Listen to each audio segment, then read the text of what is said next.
Chapter 7 of Divine Direction, Connect. So first I'm going to read the notes, then I'm going to go over my 3 takeaways here, and then I'll kind of connect how the takeaways match up to my notes here. So the notes I took first, when I was reading this, I'll read it first. Sermon, dash friends, and fellowship.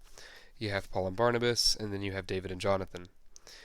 And then I wrote, find strength in God, 1 Samuel 23:15 through 16. So some verses in there. And then also I wrote, people in your life to help you. You're one friend away from a better marriage, one confession away from overcoming addiction, one conversation away from getting in better shape, one mentor away from doing gifts and growing your leadership. So, connect. I think it might even be called outreach, if you want to call it that. So my 3 takeaways were mentor, friends, and I wrote builders beside that, and then be open and vulnerable to really make this actually work, because you can have connections with people, but if you're not open and real with them, then nothing's going to happen. And so mentor, that's the first one. These are people that are above you, older than you, and that breathe life and wisdom into your life. And one of the ways that we get wisdom from others, wise men seek the counsel of others.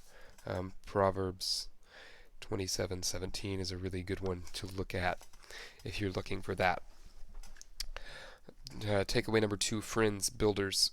And one thing I want to mention about these, this is so true, the people in your life to help you.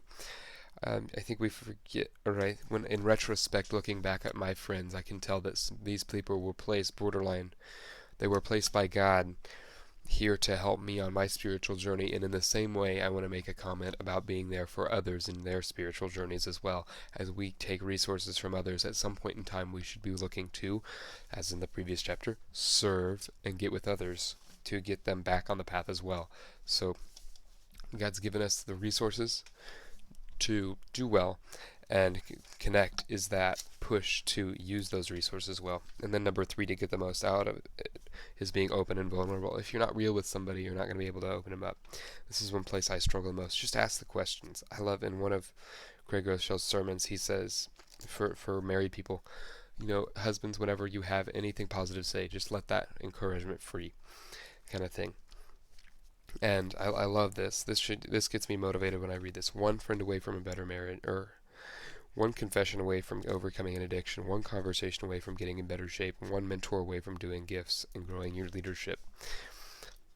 You're one step away from having things change. Asking a friend, hey, would you mind going to the gym with me?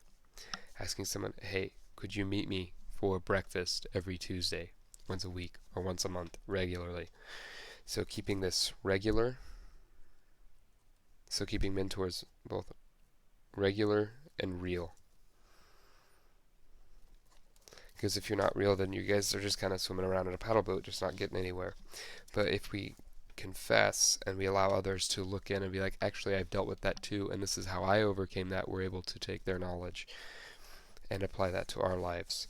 And so chapter 6, connect. Reach out to people that God has put in your life and use them. And then also be used by others, not in an advantage-taking way, but in a servant sort of way. That's chapter 6 of Divine Direction.